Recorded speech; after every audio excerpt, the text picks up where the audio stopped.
Donc Alors, Serge Abitboul, quand même, directeur de recherche INRIA, membre de l'Académie, ancien membre du Conseil national du numérique aussi. auteur de plusieurs ouvrages dont j'ai parlé hier. D'ailleurs, j'ai fait une petite confusion hein, parce que plusieurs livres à votre actif, Le temps des algorithmes, Teradata, c'est ça ou c'est bien ça, hein, Teradata. Oui, Et c'est oui, c'est ça. Teradata qui a donné naissance à l'exposition qu'on a pu voir un temps à la Cité des Sciences, Qui accompagne l'exposition. qui accompagne. Voilà, très bien. Eh bien, Serge, vous avez la parole Eh bien voilà, vous avez les rênes. pour nous parler d'algorithmes et de vie privée et nous dire si tout cela peut faire bon ménage ou pas du tout. Merci. Je vais essayer de gérer tout ça. Donc, j'ai choisi de commencer un peu par un retour un peu historique sur l'histoire des données numériques, en replaçant les points les plus saillants, les plus importants dans cette histoire. Alors, il y en a un que peut-être certains n'ont pas saisi. IRIA, c'est l'ancien nom d'INRIA. Et donc, c'est dans cette histoire-là que ça se place. Des points, on connaît bien le début du web, ce genre de choses. On connaît moins bien le début des données avec le modèle relationnel de Ted Code en 70. Et puis, toujours, mais alors ça depuis les Sumériens, quand on a des données, on les regarde d'abord avec les yeux, puis avec un bout de papier, on fait des calculs, on fait des analyses dessus, puis après il y a eu les statistiques. Et puis sur les données numériques, ça a donné lieu à énormément de travaux pour essayer d'extraire des informations, des connaissances de ces données. Alors ça a pris plein de noms, business intelligence, data mining, big data, data science, mais à chaque fois c'est un peu la même idée, c'est on a des données, alors de plus en plus massives, on va en parler, et qu'est-ce qu'on fait, qu'est-ce qu'on trouve là-dedans? Alors, le déluge de données dont on n'arrête pas de nous parler, ben, tout le monde le connaît. Il y a un point que les gens ont bien saisi, c'est la masse. Hein, ça double tous les 18 mois. Il y a aussi une image, moi, que j'aime bien, c'est que si au 31 décembre, on vidait tous les disques, toutes les bandes magnétiques, toutes les mémoires, tout ce qu'on a qui stocke des données numériques, et si on se mettait à stocker tout ce qu'on produit, quelque part autour du mois de septembre, on aurait saturé, on n'aurait plus de place. Donc il y a un problème qui se pose, et dont je ne vais pas trop parler, mais qui est un problème intéressant parce qu'il implique aussi la recherche, c'est comment on fait pour choisir quelles données on garde ou qu'on ne garde pas. En tout cas, bon, on est tous conscients qu'on produit, et des gens produisent, des sociétés produisent des données sur nous. Alors, oh là, c'est pas du tout le... Ouais, bon, c'est pas vraiment tout ce qui est dans le transparent. C'est l'intelligence artificielle qui a changé. Qui nous a fait jouer des tours, oui. C'est beaucoup plus beau que comme je les ai présentés. Donc, l'idée de ces données, c'est elles ont une valeur. Il y a plein de choses là-dedans.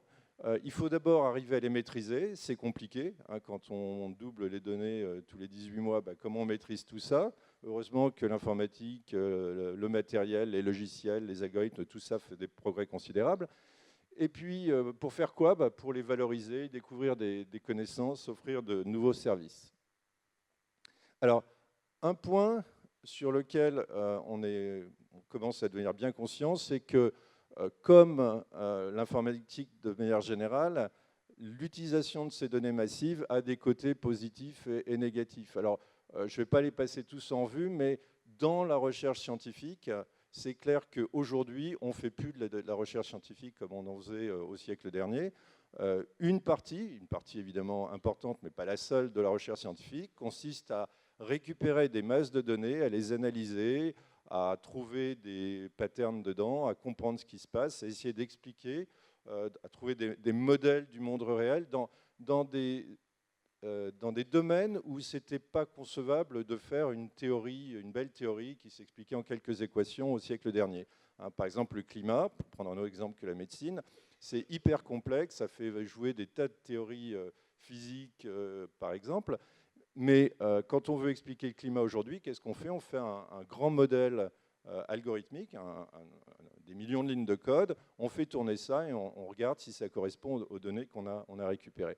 Alors, en même temps, il y a un ressentiment croissant. Alors là, je vais en choisir un par exemple, les gouvernements, d'une certaine façon, alors plus dans des pays non démocratiques, mais aussi dans nos pays démocratiques, d'une certaine façon, on a un outil pour espionner les citoyens. Et il y a des lois qui, d'une certaine façon, autorisent ce genre de choses. Et donc, c'est là où on trouve que ces problèmes de gestion de données ne sont plus que des problèmes scientifiques. Quand on faisait des bases de données au siècle dernier, comme quand j'ai commencé, on était tranquille, ça n'intéressait personne, ça n'intéressait pas nos voisins, et puis on pouvait faire notre recherche tranquille. Aujourd'hui, les recherches qu'on fait, les logiciels qui sont développés ont des impacts sur la société tels que vous avez toujours un voisin qui vient vous dire « mais et toi, tu fais quoi pour le fact-checking » ou des choses comme ça. Bien. Alors, je vais prendre 2 exemples. Alors, c'était équilibré. Il y avait le côté hyper positif, au côté hyper négatif. Ça n'a rien de révolutionnaire. On sait depuis tout le temps que les sciences, les techniques ont des aspects positifs, des aspects négatifs. D'ailleurs, les gens sont tous assez schizophrènes là-dedans. Hein. Vous êtes probablement certains d'entre vous aussi. Vous passez votre temps à vous inquiéter sur le fait que vos données privées vont n'importe où. Et puis quand il y a une nouvelle app qui arrive sur votre téléphone, on vous demande est-ce que vous êtes d'accord pour l'installer et lui filer toutes vos données personnelles dessus, vos contacts, etc. Et vous cliquez oui parce que ouais, elle est super cool, je vais quand même pas me priver de ça. Donc dans un cadre comme celui-ci où les gens sont plutôt technophiles, je ne vais pas insister sur tous les côtés géniaux de ces nouvelles technologies. Je vais passer un peu de temps pour regarder, vous rappeler peut-être pour certains d'entre vous, 2 exemples d'utilisation de ces technologies qui posent des questions à la société. Alors la première, c'est la discrimination sociale dans le commerce. Alors c'est un truc tout bête, c'est de la vente d'agrafeuses, et on s'est aperçu qu'aux États-Unis, qu'on payait les agrafeuses de façon un peu bizarre, que le pricing était assez incompréhensible. Alors ça, le fait que les pricing soient incompréhensibles, on s'y habitue, hein, il suffit d'aller acheter un billet de train ou d'avion, mais là, dans le cas des agrafeuses, c'était quand même bizarre, surtout que les gens ont fait une étude et ont marqué que il y avait une corrélation avec votre milieu social. Plus vous étiez d'un milieu social défavorisé, plus vous payez cher vos agrafeuses, ce qui ne paraît pas complètement normal, quoi. Donc ils ont regardé, est-ce qu'il y avait une ligne de code qui disait si vous êtes riche, faites baissez 20% au prix. C'est pas du tout ça, c'est qu'en fait, le prix de la graffeuse, dans le prix de la graffeuse, qui était vendue sur le web, entrait la distance entre votre localisation et le magasin qui vendait des agrafeuses le plus proche. Et plus vous étiez loin d'un magasin, et ben plus votre agrafeuse était chère. Et ça paraît un bon truc de marketing, un peu suspect quand même. La conséquence, c'est que les quartiers pauvres avaient moins de magasins d'agrafeuses, donc payaient plus cher l'agrafeuse. Alors, encore une fois, c'est le genre de truc un peu bizarre que l'informaticien qui a codé le truc, ou même la personne de marketing qui a choisi la politique, n'en avait pas forcément conscience. Un autre, encore plus inquiétant peut-être, alors aux États-Unis, pour la libération sous condition, on utilise des algorithmes. Alors l'algorithme Compass, donc c'est devenu standard, c'est-à-dire que le juge qui va décider la mise en libération conditionnelle a sur son bureau un terminal qui va lui donner des conseils. Et alors, c'est bien, après tout, ces algorithmes sont beaucoup moins biaisés que ne peuvent l'être les juges, et parce qu'ils évoluent et puis ils arrivent à prédire avec un succès raisonnable la possibilité de récidive.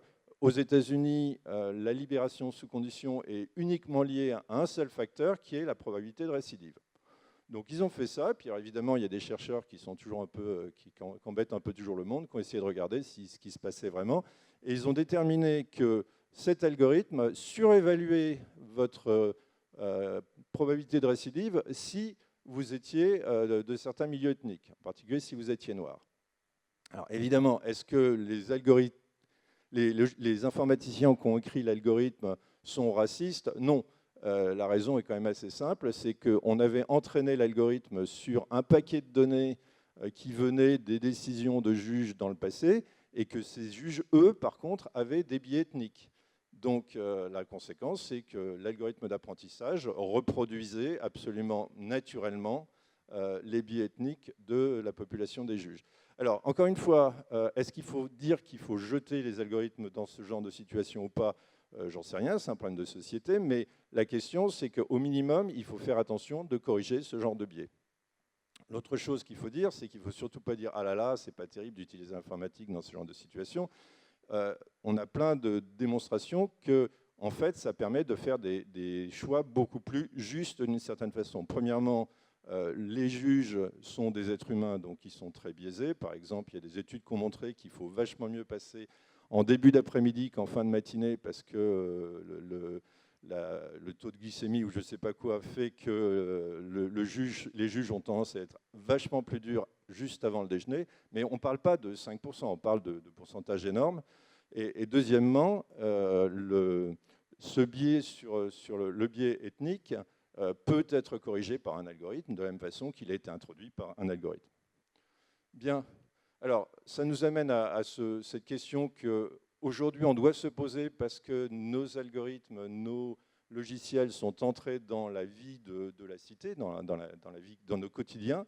Ben, ils ne sont pas justes ou injustes, et les deux exemples que nous le montrez, ils permettent plus de justice, ils permettent de faire mieux, mais par contre, il faut du travail. C'est-à-dire qu'il faut les analyser, les vérifier, les contrôler, pas les laisser faire n'importe quoi. Alors là, je parlais d'un aspect qui était la justice. On va, dans la table ronde d'après, toucher d'autres aspects comme la transparence. Il y a d'autres aspects comme la neutralité, la loyauté, etc. À partir du moment où des logiciels font partie de nos vies de notre société, évidemment, il faut qu'ils se comportent d'une certaine façon en participant honnête à cette vie. Alors, évidemment aussi là-dedans, ce qui est important, c'est la notion de données personnelles. Alors, les données personnelles, c'est des données qui essentiellement peuvent être attachées à une personne, à un individu en particulier. J'ai essayé de mettre quelques principes parce que c'est vraiment des trucs sur lesquels il faut qu'on réfléchisse aujourd'hui collectivement, hein, pas que nous, hein, toute la société. Première chose, c'est qu'il n'y a pas vraiment beaucoup de données qui soient vraiment personnelles. Si vous essayez de vous dire, mais qu'est-ce que j'ai comme données qui me soient rien qu'à moi, vous faites un mail, bah, il est aussi à la personne qui le reçoit, il est à la personne qui l'envoie, il est peut-être aussi aux gens qui sont en CC. Si vous taguez une photo sur Facebook, à qui appartient cette photo, à qui appartient le tag, à la personne qui a tagué, à la personne qui est taguée, à la personne dont c'est le compte, à la personne qui a pris la photo. C'est vachement pas clair. Donc l'idée là-dedans, c'est que ces données ne sont pas aussi personnelles qu'on veut bien le dire, ce sont des données sociales, et que dans ce sens-là, vous n'en avez pas la pleine propriété. Vous ne devriez pas pouvoir en faire tout ce que vous voulez. Et l'autre chose qu'on découvre de plus en plus, c'est que la vraie question, c'est qu'est-ce qu'on va en faire? Alors, un autre sujet qui moi, me passionne, mais je pense qu'on est beaucoup dans cette salle à partager ce point de vue-là, c'est l'extension du domaine du gratuit. Alors, dans une société qui tente à être de plus en plus libérale, une économie qui tente à être de plus en plus libérale, on s'aperçoit qu'il y a plein d'espaces où le gratuit est en train de s'étendre, de s'imposer, de devenir naturel. En gros, sur le web, la plupart des gens pensent, et c'est peut-être un questionnement, hein, que tout doit être gratuit. Alors, il y a les logiciels libres. Bon, c'est quand même assez impressionnant, hein. Internet fonctionne quand même en grande partie avec des logiciels libres. Ce n'est pas un phénomène de quelques geeks dans des coins, c'est des logiciels qui sont hyper utilisés. Tout ce qui est Creative Commons, il y a tout un mouvement pour ça. Wikipédia, que moi j'adore personnellement, qui est toutes les connaissances du monde à la disposition de tout le monde gratuitement et faites par qui? Faites par nous-mêmes. OpenStreetMap, les sciences ouvertes, le fait que quand on commence à publier, de plus en plus s'impose l'idée que notre travail, qui a été payé le plus souvent par des deniers publics, eh ben, appartient au public et appartient pas à quelqu'un en particulier. L'open data, qui devient aussi un composant important, notamment de la vérification de ce que font les autorités. Alors, il y a un truc qui est intéressant dans tous ces services gratuits comme Google, Facebook, YouTube, Gmail, etc. On utilise des trucs gratuits. Évidemment, il y a des raisons pour que ce soit gratuit. Je ne vais pas vous répéter la phrase qu'on répète sans arrêt, que si c'est gratuit, c'est que vous êtes le produit, bien sûr. Mais ce qui est surtout important là-dedans, c'est qu'ils sont gratuits parce qu'à cause de la technologie, ils coûtent très peu. Alors, on va me dire, ils coûtent très peu. Un centre de calcul Google, ça coûte une blinde. Oui, mais quand vous rapportez ça à l'utilisation que vous en faites par utilisateur, c'est finalement très peu. Et c'est pour ça qu'on peut arriver à reproduire des services quasiment identiques de façon soit gratuite, soit très peu chère. D'accord ? Alors, à l'arrivée, qu'est-ce qui est intéressant ? Ce qui est intéressant, c'est que finalement, que vous utilisiez Wikipédia ou Google Search, ce n'est pas très différent. Et la différence, c'est essentiellement dans la publicité. Bon, à la limite, ce n'est pas très gênant, mais ce qui est plus gênant, c'est la marchandisation qu'on fait de vos données. Et ça peut se corriger. Personnellement, j'utilise maintenant Qwant, qui est un moteur de recherche européen qui se conduit de façon plus éthique, en tout cas pour l'instant. Alors, voilà, c'est un peu ma conclusion. On est là dans 50 ans de l'INRIA, et donc en 50 ans, les choses ont beaucoup changé. Pour ce qui est des données, qui était plus le biais de cette présentation, il y a eu des succès considérables. Des succès, évidemment, qui viennent de succès technologiques. Hein.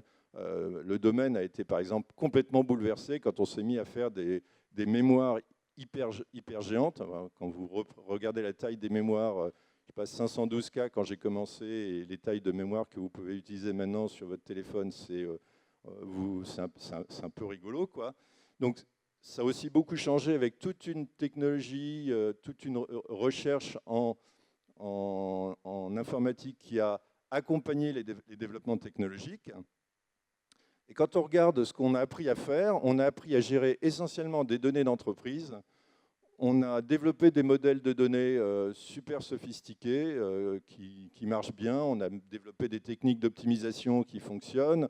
On a bétonné les performances, on a bétonné la sûreté, ce qui fait qu'aujourd'hui, on est capable de faire tourner plusieurs téraoctets de données 365 jours par an sans panne et être capable de vous donner des réponses dans des temps en dessous de la seconde. Donc tout ça, on sait faire, d'accord ? Ça ne veut pas dire qu'il ne reste pas de trucs à faire, on peut toujours pousser les limites, on peut toujours rajouter plus de données, et d'ailleurs, on a à rajouter plus de données. Le challenge aujourd'hui, en tout cas à mon avis, c'est que ça a changé de ces données d'entreprise, on est passé à des données qui sont plus souvent personnelles, des données sociales, des données publiques, des données qu'il faut protéger dans certains cas. Et les problèmes sont moins des problèmes de sûreté ou de performance que des problèmes de sécurité, de protection de ces données, de sécurité des systèmes contre les intrusions. Et puis surtout, se posent, comme on a pu le voir dans les deux exemples que j'ai donnés, des questions éthiques. C'est-à-dire que maintenant, quand ces logiciels rentrent dans la vie de la cité, transforment la vie de la cité, transforment le gouvernement, transforment les entreprises, transforment nos vies sociales, nous transforment.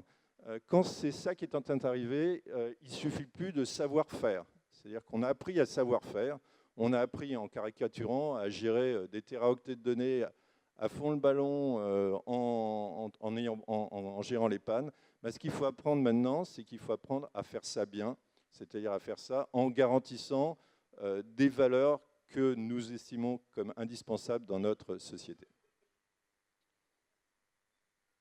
Voilà, c'est tout ce que je voulais raconter. Merci beaucoup. Merci beaucoup.